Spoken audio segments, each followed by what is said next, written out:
Да го оствариме заеднички зелениот сон, лидерот на ДУИ Али Ахмети ги повика и обврза кандидатите за градоначалници дека нивен приоритет ќе биде зелената агенда. Но дали ќе се оствари сонот? Токму неговата партија е на власт веќе 8 години во Тетово, еден од најзагадените градови во државата. Град кој со години има проблеми со нечистотија и менаџирање на отпадот, загаден воздух, недоволно вода за пиење, куп диви депонии.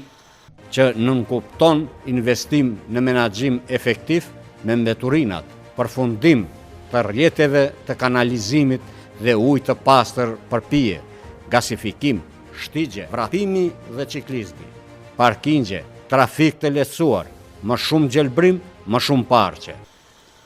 Искуството за тетовци од она што досега е сторено во оваа насока не е воопшто позитивно. Тешко велат сонот ќе стане реалност, оти градот никогаш не бил толку запуштен.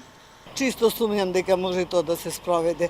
Еве се гледа колку што спровеле до сега, толку ќе биде и од сега. Ние не сме задоволни. Не сте задоволни колку е чисто зелено Тетово? Не. Негде е може.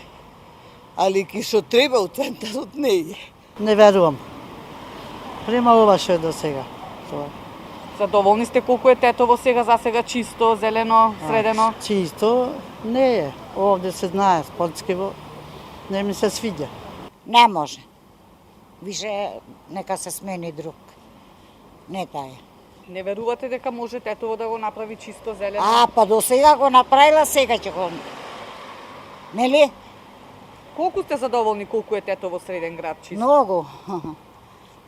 Све глеј џубре, по патишта намешта и 300 чуда. Ако продължи овака, нема да биде. Како може да биде кој овака, гледајте како е. Нигде за никаде. Гледам лицете, снимите ги, качите се горе. Вака не може да биде. Меѓу 5 завети на кои ги обврза Ахмети идните градоначалници, зелената агенда е на прво место, па следат дигиталната, агендата на отворена врата, вклучување на граѓаните и нула политика.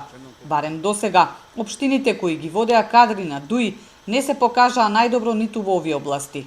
Но партијата повторно им даде доверба, а дали и граѓаните ќе се знае на предстојните локални избори во октомври.